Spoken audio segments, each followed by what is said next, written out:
Hola a todos, mi nombre es Ignacio Málaga, soy médico de planta del Servicio de Gastroenterología del Hospital Cruce y como objetivo de la charla de hoy va a ser hablar un poco sobre las indicaciones generales de la econdoscopía hepatobiliopancreática, tanto en patologías benignas como malignas. La econdoscopía nos da imágenes de alta calidad en tiempo real del aparato digestivo y lesiones extramurales circundantes. Es una herramienta en constante evolución hacia el intervencionismo diagnóstico terapéutico y es el método más sensible y específico para la evaluación de las lesiones biliopancreáticas y subepiteliales. Los temas a abordar van a ser indicaciones de econdoscopía, patología pancreática, biliar y hepática, tanto benignas como malignas. Hablaremos específicamente en patología de páncreas, en diagnósticos de lesiones benignas y malignas, siendo la punción aspiración con aguja fina y terapéutica para otra charla. La pancreatitis aguda idiopática hace referencia a la pancreatitis aguda sin etiología diagnosticada mediante antecedentes clínicos, laboratorios, incluyendo el calcio y los triglicéridos, e imágenes como la ecografía, la tomografía y la resonancia magnética. Se define recurrente cuando hay 2 o más episodios de pancreatitis aguda con resolución completa de los síntomas sin evidencia de pancreatitis crónica, y la pancreatitis aguda recurrente idiopática verdadera no se identifica la causa luego de la evaluación exhaustiva, incluyendo la econdoscopía, la serología con IgG4, los test genéticos y la manometría del esfínter de Oddi. En el estudio del paciente con una pancreatitis aguda, con una historia clínica detallada, un laboratorio que incluya triglicéridos, calcio, hepatograma, y con imágenes de menor a mayor complejidad de forma secuencial de ecografía, tomografía y resonancia, se puede llegar a detectar hasta un 70% de los casos, siendo en nuestro medio la patología biliar, litiásica y el alcohol las más frecuentes. En el 30% de los casos no se va a poder detectar la patología y se va a tener que seguir estudiando en un segundo nivel. Cuando no se encuentra una causa clara, en los estudios básicos se sigue en nivel de complejidad y ahí entra en rol la econdoscopía, que puede detectar hasta un 60 o un 80% de casos de microlitiasis vesicular y coledociana, la pancreatitis crónica temprana, los quistes como el IPNM, el cáncer de páncreas temprano, que habitualmente son lesiones menores a 2 centímetros, por las cuales pueden pasar desapercibidas en una tomografía o en una resonancia, el páncreas divisum y la pancreatitis autoinmune. Cuando se descartan estas causas, se sigue en la mayor complejidad los test genéticos y queda reservado la manometría más que nada en casos experimentales y no está disponible acá en Argentina. Es discutido. Por consiguiente, quedaría de un 10 a un 15% los casos de pancreatitis aguda idiopática verdadera en la cual no se encuentra un agente etiológico claro. La econdoscopía y la resonancia son estudios complementarios que juntos pueden detectar hasta más de un 50% de las causas de pancreatitis aguda recurrente idiopática. Las ventajas que tiene la econdoscopía por sobre la colangioresonancia es que tiene más sensibilidad en la detección de pancreatitis crónica temprana, tumores pequeños menores a 2 centímetros, microlitiasis y páncreas divisum. La econdoscopía es superior a la colangioresonancia, a la CEPRE y el examen de cristales en la detección de microlitiasis y nos puede también facilitar, en caso de encontrar alguna lesión sospechosa de malignidad, la punción aspiración. La ecografía abdominal convencional tiene una sensibilidad de hasta un 50% en la detección de microlitiasis y de barro biliar. En el examen microscópico de cristales, que no es tan disponible, tiene una sensibilidad de un 90% y todavía se considera si los cristales son causa de pancreatitis. La colangioresonancia tiene una sensibilidad hasta un 70% para detectar microlitiasis y la econdoscopía es el método con mayor sensibilidad hasta un 95%. En las imágenes, en la primera imagen de abajo a la izquierda, podemos ver un caso de macrolitiasis coledociana, en la cual se ve una imagen hiperecogénica en el conducto biliar con sombra acústica posterior. En la segunda, también marcada por la flecha, se ven las microlitiasis coledocianas, que se ven hiperecogénicas, en este caso sin sombra acústica. Y en la tercera imagen, microlitiasis vesicular con sombra acústica y con hiperecogénicas. En los pacientes con sospecha de coledocolitiasis, los predictores clínicos de coledocolitiasis son muy útiles para saber qué pacientes se van a beneficiar directamente con una CEPRE. En el caso que la probabilidad sea más de un 70%, se los considera alta, pero en los casos de probabilidad intermedia, que ronda desde un 10 a un 50% de probabilidad de tener coledocolitiasis, se puede optar por una colangioresonancia, por una colangiografía intraoperatoria, en los casos que se pueda resolver de forma quirúrgica, o la econdoscopía. Este último método es el menos disponible, pero el más utilizado en nuestro servicio, ya que en el momento que le hacemos la sedación y si se detecta la coledocolitiasis, en el mismo momento le hacemos la CPR. En la pancreatitis crónica, la econdoscopía tiene un rol fundamental en el diagnóstico temprano de esta enfermedad, a diferencia de la tomografía, de la ecografía y de la resonancia, las cuales se puede diagnosticar cuando la patología es más avanzada.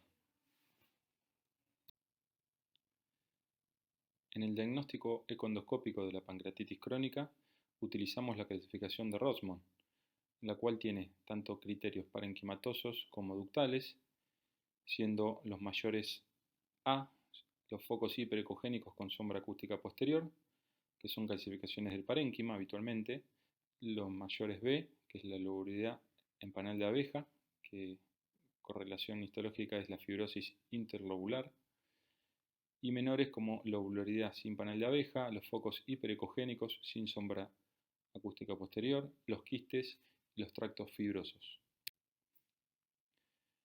Los criterios ductales tenemos como criterio mayor A los cálculos en el conducto principal, los menores el contorno del conducto principal irregular, las ramas dilatadas secundarias, la dilatación del conducto principal y el margen del conducto principal hiperecogénico, que tiene que estar por lo menos en un 50% de la glándula.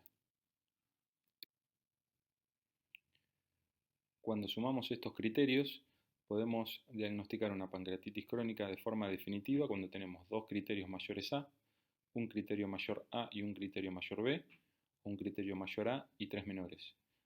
Podemos decir que es sugestivo cuando tenemos un criterio mayor A y dos criterios menores, o cuando tenemos un criterio mayor B más tres criterios menores, o más de 5 menores. Y es indeterminado para pancreatitis crónica cuando hay 3 a 4 criterios menores, sin mayores, o un criterio mayor B solo, con dos menores. Obviamente que esto es algo que nos sirve para diagnosticar en los casos que no es definitivo, lo deberíamos acompañar siempre con algún otro estudio funcional en lo posible. Como dijimos, la econdoscopía es el método más sensible y específico para la detección temprana de la pancreatitis crónica, pero la mayor ventaja que tiene es que en el caso de que se detecte una masa por econdoscopía, podemos realizar la punción para el diagnóstico diferencial de un pseudotumor inflamatorio o un tumor de páncreas, que es lo más temido. En la foto de abajo a la izquierda vemos las calcificaciones del parénquima, en la cual se ven esas imágenes hiperecogénicas múltiples con sombra acústica posterior. En la segunda imagen se ve la dilatación del conducto y la litiasis con sombra acústica, esa imagen hiperecogénica. Y en la tercera imagen la dilatación del conducto de Wirsung y dos litos intraductales. En las dos imágenes de arriba podemos observar las bandas hiperecogénicas que conforman una lobularidad en panal de abeja.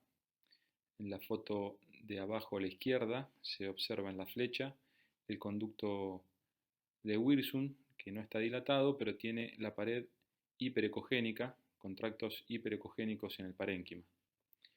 Y en la imagen de abajo a la derecha se observa un tumor o un pseudotumor inflamatorio en un paciente con una pancreatitis autoinmune.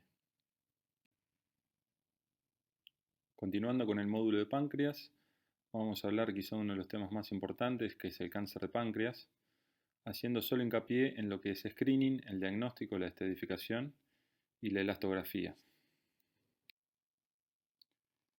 El 90% de los cánceres de páncreas se consideran esporádicos.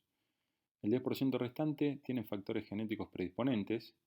De este grupo, el 8% corresponde al cáncer de páncreas familiar y el 2% restante a síndromes hereditarios que predisponen a diversos tumores, entre ellos los pancreáticos. Dentro del cáncer de páncreas esporádico, hay pocos pacientes que se ha demostrado la utilidad del screening. Entre ellos se consideran de alto riesgo los pacientes con pancreatitis crónica y los diabéticos de reciente comienzo. Estos son cuando el diagnóstico se realiza dentro de los 3 años, son mayores a 50 años y presentan pérdida de peso. Estos pacientes sí se van a beneficiar con la pesquisa del cáncer de páncreas con econdoscopía y o resonancia o colangioresonancia anual por 3 años. Esto se debe a que esta manifestación se considera un síndrome paraneoplásico. El otro grupo, como dijimos, es la pancreatitis crónica, que predispone al cáncer de páncreas en un 5% de los casos. Estos pacientes se debe realizar screening con econdoscopía y o resonancia con colangioresonancia de forma anual. Los pacientes que tienen 2 o más familiares con cáncer de páncreas y un familiar de primer grado, el riesgo acumulado de por vida puede aumentar hasta un 10%. Si tiene 3 o más familiares de primer grado con cáncer de páncreas, hasta un 40%, y un familiar de primer grado menor de 50 años con cáncer de páncreas, un 11,6%. Por otro lado, los síndromes hereditarios son patologías que presentan alteraciones genéticas típicas y predisponen a distintos tipos de tumores, entre ellos los tumores pancreáticos. Los más conocidos son el síndrome de Peutz-Jeghers, el síndrome de cáncer de mama y ovario hereditario, que implica el gen BRCA1 y 2, el síndrome de Lynch, la pancreatitis hereditaria y en menor medida la poliposis adenomatosa familiar y la fibrosis quística. Los objetivos de la pesquisa son detectar las lesiones preneoplásicas del páncreas. Las más comúnmente conocidas son la neoplasia papilar mucinosa intraductal, el cistoadenoma mucinoso y la neoplasia intraepitelial pancreática. También es importante la detección de tumores, como dijimos anteriormente, menores de 2 centímetros y que tengan opción quirúrgica. En cuanto al inicio de la pesquisa, en el síndrome de Peutz-Jeghers se comienza a partir de los 25 años.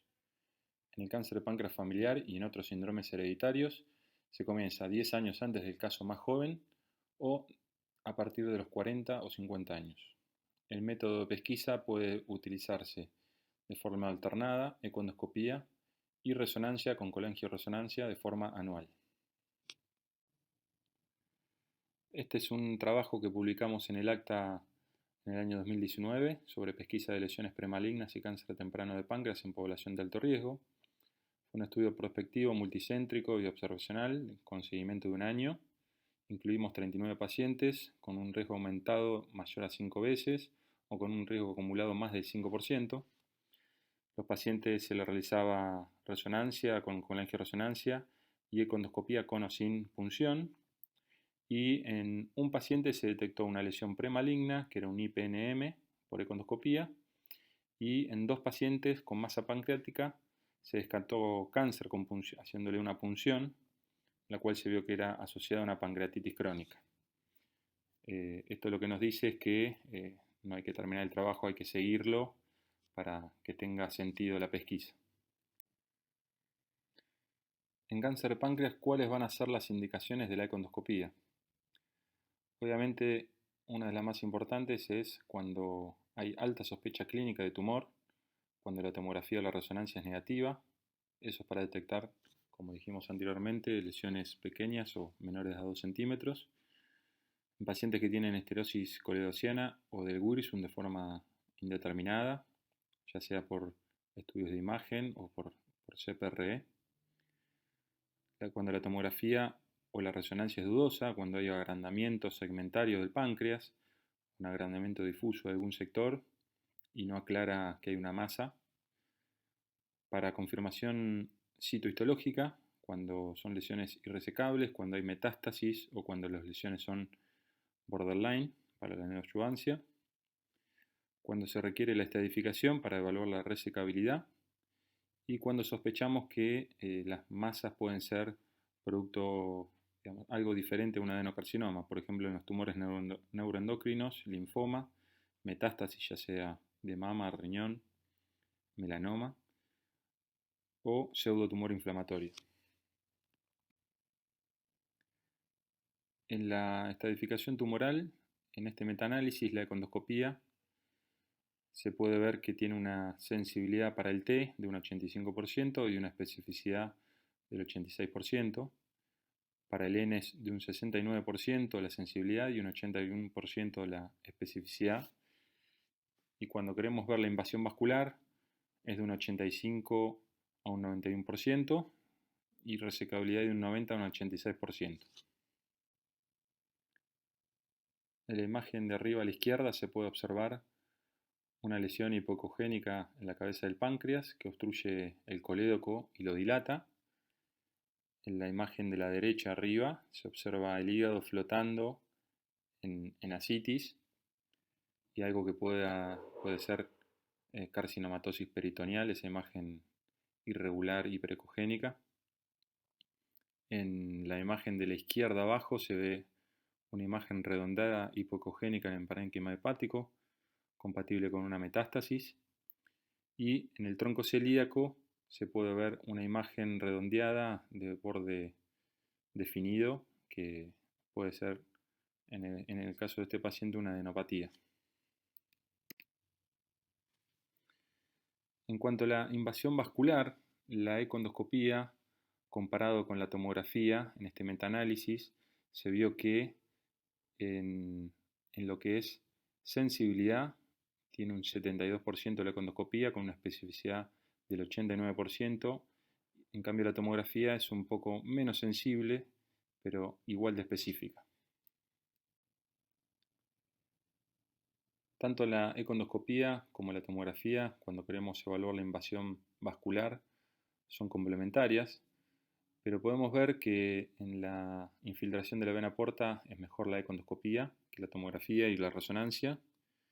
En cambio, la tomografía es mucho mejor para ver la arteria mesentérica superior, es mejor que la econdoscopía, y tanto el tronco celíaco como la arteria hepática, la econdoscopía es igual a la tomografía y la resonancia.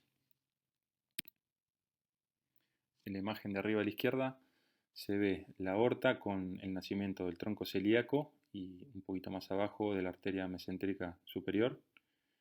En la de la derecha se ve la misma imagen pero con Doppler.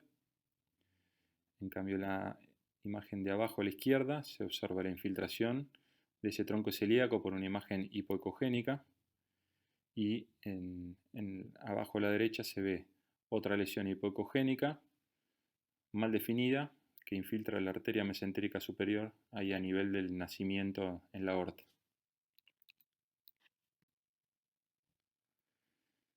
Otra imagen que vemos arriba a la izquierda es una lesión hipoecogénica que está en contacto con la vena porta, de borde mal definido.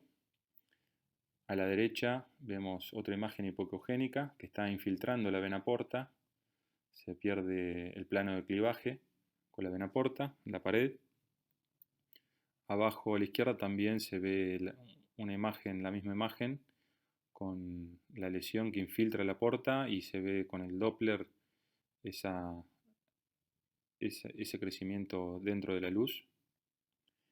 Y a la derecha, abajo, vemos una masa en la cabeza del páncreas que está estenosando el colédoco.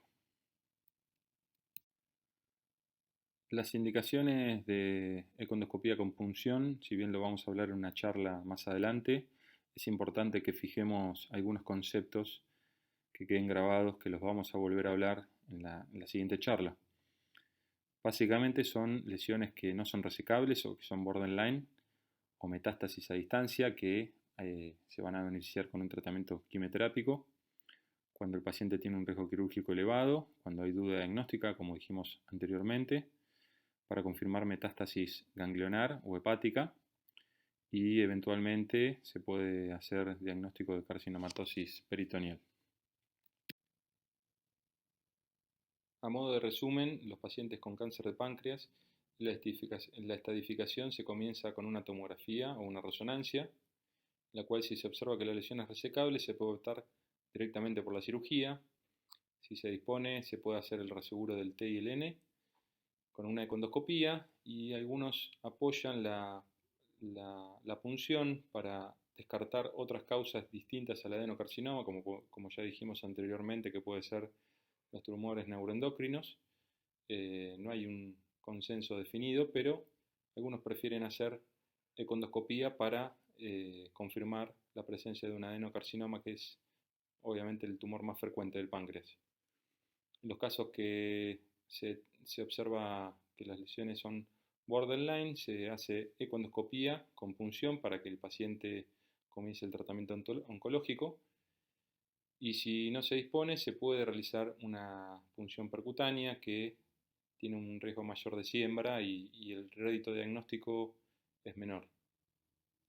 Y en los pacientes que tienen sospecha clínica de neoplasia sin una masa visible tanto en resonancia como en tomografía, la econdoscopía es primordial para detectar lesiones menores a 2 centímetros y además poder hacer la econdoscopía con punción. En los tumores neuroendocrinos pancreáticos, la econdoscopía puede tener un rol diagnóstico importante y para diferenciar obviamente también sobre otro tipo de lesión como el adenocarcinoma. Son lesiones habitualmente hipo o isoecogénicas con un borde definido y homogéneo y un halo periférico más hipoecogénico. También puede haber más raramente lesiones quísticas. La sospecha de malignidad se observa cuando es de mayor tamaño, heterogéneas, cuando hay invasión vascular y obstrucción ductal. La econdoscopía con punción tiene una sensibilidad de un 83% y una especificidad de un 86%. Y la imagen de la izquierda es una imagen hipoecogénica con un halo más hipoecogénico, redondeada, bastante típica. En la derecha del todo hay otra lesión quística que también se confirmó que era un neuroendocrino, y en la imagen del medio se ve una imagen más isoecogénica con un halo bien hipoecogénico y zonas anecoicas por dentro. Algunos econdoscopios más modernos presentan la función de elastografía, en la cual mide la dureza o elasticidad del tejido, que se representa en distintos colores. El azul habitualmente es tejidos más duros, el rojo es tejidos blandos, y los colores intermedios son el verde, el celeste y el amarillo. Tiene utilidad para diferenciar muchas veces de lesiones benignas o malignas, o para dirigir la toma de biopsia hacia las lesiones más azules. En el caso de la foto se ve una masa inflamatoria por pancreatitis crónica, en la cual se ve el tejido más predominante de color amarillo, verde, celeste y rojo, las cuales son intermedios y blandos. En cambio, lesiones sólidas duras como el adenocarcinoma de páncreas o los tumores neuroendocrinos van a tener un patrón más duro o más azul en la elastografía, como se ven en las dos imágenes. Y es importante recalcar que la elastografía no va a reemplazar a la punción, y si tenemos un paciente en la cual tenemos una punción negativa con una elastografía con un patrón duro o azul, es indicación de realizar otra punción. El contraste armónico es un gas inerte de baja solubilidad y difusión. El más comúnmente utilizado es el Sonoview, que se da por vía endovenosa, y lo que permite es evaluar la microvasculatura del parénquima de la lesión. Tiene como indicación en masas pancreáticas para diferenciar de adenocarcinoma, de tumor neuroendocrino o de masa inflamatoria. Acá vemos algunos ejemplos. Arriba a la izquierda, adenocarcinoma de páncreas. Es una lesión que por econdoscopía vemos hipoecogénica de borde mal definido. Y cuando le aplicamos el Sonoview se ve sin realce, es decir, hipovascular, que es habitualmente común en los adenocarcinomas. En los tumores neuroendocrinos de páncreas, abajo a la izquierda se ve esa lesión hipoecogénica redondeada y definida, en la cual cuando le aplicamos el Sonoview se ve bien hipervascular. Es una característica bastante común en este tipo de lesiones. Y la más inflamatoria, a diferencia de esas dos, es indistinguible de un tumor neuroendocrino o de un adenocarcinoma, pero en el Sonoview se ve que es isoecogénico, o sea, la lesión se pierde dentro del parénquima normal. En las lesiones quísticas del páncreas, la econdoscopía tiene un rol muy importante para la diferenciación del tipo de quiste y para evaluar la malignidad de los mismos. Habitualmente las lesiones quísticas se clasifican en quistes no neoplásicos. El más frecuente en la lista es el pseudoquiste. Y quistes neoplásicos, que tenemos los que son productores de mucina o mucinosos, como el IPNM o neoplasia papilar mucinosa intraductal, y la neoplasia quística mucinosa o el cistoadenoma mucinoso. En los serosos, que son con bajo riesgo de malignidad, tenemos al cistoadenoma seroso o neoplasia quística serosa. Y los tumores sólidos con degeneración quística son los tumores sólidos pseudopapilares, el adenocarcinoma ductal con degeneración quística y los tumores neuroendocrinos con degeneración quística. En estas imágenes observamos quistes neoplásicos. En el más de arriba vemos un IPNM con un nódulo dentro del conducto pancreático, el cual está dilatado. Actualmente es un IPNM tipo 1, que son los que tienen mayor riesgo de malignidad. Y en la imagen endoscópica de la papila se observa la papila abierta en boca de pez, con el contenido que sale, que es moco-mucina, que es algo patognomónico de este tipo de quistes. En el cistoadenoma mucinoso tienen riesgo de malignidad también. Dentro del quiste, en la imagen de la izquierda, se observa el moco, que habitualmente se ve digamos, un halo hiperecogénico con el centro hipoecogénico, y en la derecha se está haciendo una punción de un nódulo dentro de ese quiste. Abajo a la izquierda tenemos un cistoadenoma seroso con patrón mixto, oligoquístico y microquístico, y en el de la derecha en patrón microquístico o en panal de abeja. En relación a la capacidad diagnóstica para diferenciar un quiste mucinoso de un no mucinoso, podemos observar que la tomografía multislice, la resonancia y la colangioresonancia tiene una precisión diagnóstica de hasta un 60%. La econdoscopía sola sin PAF es similar la precisión tanto de la tomografía y la resonancia, no hay diferencias, pero si le agregamos la punción, podemos observar, si mandamos a analizar el líquido y mandar a citología, hasta un 80%, pudiendo diferenciar de una lesión benigna a maligna hasta un 95%. El líquido de aspiración de los quistes tiene un importante valor para diferenciar el tipo de quiste, productores de mucina, de los otros tipos. La mayoría de los trabajos toman de referencia el antígeno carcino embrionario con distintos puntos de corte, como podemos ver. Cuando es menos de 5 nanogramos, lo más probable es que sea un quiste seroso con una sensibilidad de un 100% y una especificidad de un 86%. Si el punto de corte lo subimos hasta 192, cuando es mayor, la probabilidad es más frecuente que sea un cistoadenoma mucinoso o un IPNM con una sensibilidad del 75% y una especificidad de 84%. Y si lo subimos hasta 800, es decir, aumentamos el punto de corte, tiene una sensibilidad de un 48%, pero aumenta la especificidad para los productores de mucina.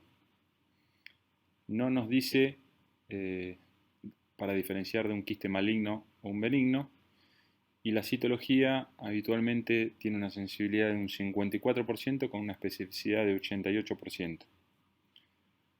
Se vio últimamente que la glucosa nos puede aportar un gran valor para diferenciar. Cuando es menos de 50, tiene una sensibilidad del 92% y una especificidad del 87%, y una precisión para el diagnóstico de un quiste mucinoso de hasta un 90%. Es algo que se puede hacer de forma rápida en el momento que se hace la aspiración, y con un hemoglucotest se puede saber rápidamente. En quistes productores de mucina, siguiendo el consenso de Fukuoka, podemos evaluar los estigmas de alto riesgo, que eso en cualquier estudio tomográfico o resonancia se pueden evaluar bien, y estos son cuando hay ictericia obstructiva por un quiste, cuando hay un nódulo mural dentro de un quiste mayor a 5 milímetros que realza, cuando el conducto pancreático es más de 10 milímetros, pensando en un IPNM tipo 1. Son todos criterios que obligan al paciente a que lo evalúe un cirujano para hacer tratamiento quirúrgico. Sin embargo, hay signos o características preocupantes en las cuales hay dilatación del conducto pancreático, que es de un 5 a un 9 milímetros, o sea, no llega a 10, o hay estenosis del Wirsung con atrofia del parénquima, cuando los quistes miden más de 30 milímetros, o hay nódulos murales dentro del quiste menores a 5 milímetros, o cuando hay nódulos o formaciones papilares dentro del conducto pancreático menores a 5 milímetros, engrosamiento de la pared del quiste y adenopatías, o el CA19-9 elevado. A todos estos signos o características preocupantes, la recomendación es hacer la econdoscopía para evaluar y tomar la conducta, ya sea el seguimiento o la cirugía. A modo de resumen, las lesiones quísticas del páncreas las vamos a caracterizar primero con una tomografía o una resonancia con colangioresonancia.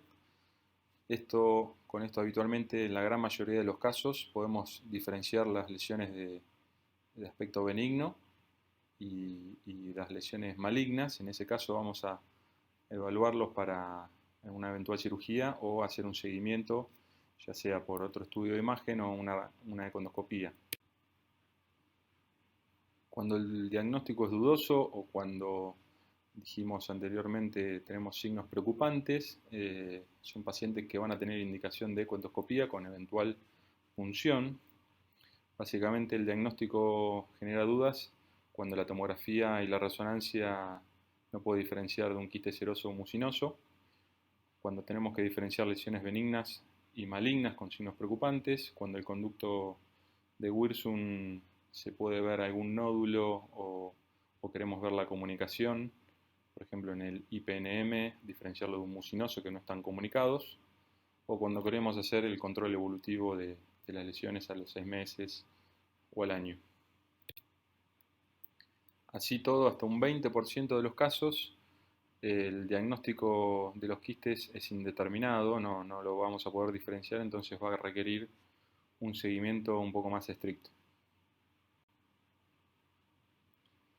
Vamos a pasar al módulo de hígado, básicamente cuándo tendría indicación de hacer una econdoscopía en patología hepática puramente, y nos vamos a referir específicamente a la biopsia hepática ecoguiada, a las lesiones nodulares en el hígado y evaluación de hipertensión portal, sin meternos mucho en la terapéutica y en la punción, que por ahí vamos a hablar un poquitito más adelante. En pacientes con hepatopatías es muy común la punción percutánea para adquirir muestras y es la forma más utilizada. Sin embargo, son cada vez más los estudios que demuestran las ventajas de la econdoscopía.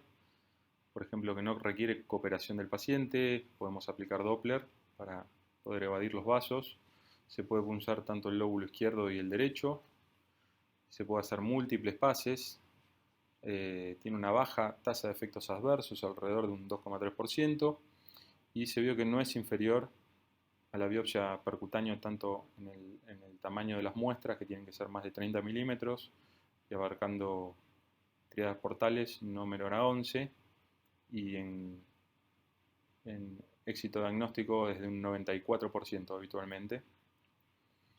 Habitualmente usamos agujas de 19 o de 20 gauge y así todo no hay criterio definido de cuándo utilizar la econdoscopía. Así que sería un recurso en pacientes que no toleren una biopsia percutánea o que tengan algún otro tipo de trastorno contraindicado a una punción percutánea. En lesiones nodulares hepáticas tiene mayor sensibilidad y especificidad que la tomografía y la resonancia porque detecta lesiones menores a 10 milímetros, hasta un 28% más de lesiones metastásicas que la tomografía. Tiene una baja tasa de complicaciones, menor al 1%, y puede servir como estrategia de rescate cuando falla la punción percutánea, ya sea por un pobre acceso a la lesión o mala visualización de la lesión.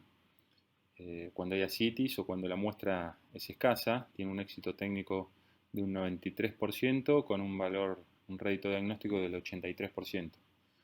No hay estudios prospectivos que comparen la biopsia percutánea con la econdoscopía, pero hay un estudio retrospectivo que muestra que son comparables en términos diagnósticos. Y la limitante es el pobre acceso a la porción proximal del lóbulo hepático tanto derecho como izquierdo. La econdoscopía podría tener un valor en la hipertensión portal a futuro. Todavía hay muchos métodos en desarrollo y estudios piloto para medición directa de la vena porta y la vena suprahepática con agujas punzando dentro de las venas y haciendo la evaluación del gradiente con un manómetro compacto. Hay otros estudios en desarrollo de métodos no invasivos, como por ejemplo la medición del radio de las varices y el engrosamiento de la pared y el diámetro de la vena cigos y del conducto torácico, o de las venas esplénicas y la vena porta. Todo todavía está en fase de desarrollo, y lo que sí es algo bastante común y se puede ver que podemos evaluar por econdoscopía es la evaluación del plexo venoso intrínseco y el submucoso con el plexo venoso extrínseco. Y para ir terminando, hablando un poco de econdoscopía en tumores ampulares, vamos a hablar básicamente en cuándo indicamos una econdoscopía. Obviamente cuando sospechamos un tumor ampular, cuando hay dilatación del colédoco o del Wirsung, sin una masa en una tomografía o una resonancia, es un buen criterio para pedir una econdoscopía. Cuando hay un abombamiento de la región ampular sin lesión mucosa evidente, podría ser otro de las indicaciones. En el caso que tengamos un diagnóstico ya de un adenoma, no hay un criterio todavía muy definido de cuándo pedirla, pero sí se recomienda cuando las lesiones son más de 10 milímetros, más de 1 centímetro, cuando podemos sospechar un compromiso intraductal, cuando queremos resecarla por endoscopía y necesitamos que ese tipo de lesión intraductal sea menor a 1 centímetro para poder decir que la podemos resecar. Y cuando tiene obviamente signos preocupantes, cuando la lesión es friable, cuando está ulcerada, más allá que sea un adenoma, hay que descartar que no tenga algún foco de malignidad. Así que sería otra de las causas por la cual voy a pedir una econdoscopía. Y obviamente cuando tenemos un diagnóstico de adenocarcinoma, para estadificación tanto del T y el N. En este video vemos una lesión ampular que es derivado para una resección endoscópica. Sin embargo, se observa que tiene un infundíbulo muy prominente y abombado, por lo cual en el momento se decide hacer una econdoscopía para evaluar el compromiso intraductal. Vemos en la flecha esa lesión vegetante que crece se extiende hacia el colédoco, es el conducto pancreático por debajo. Eso a veces nos puede hacer tomar una conducta de derivar directamente al paciente a una cirugía.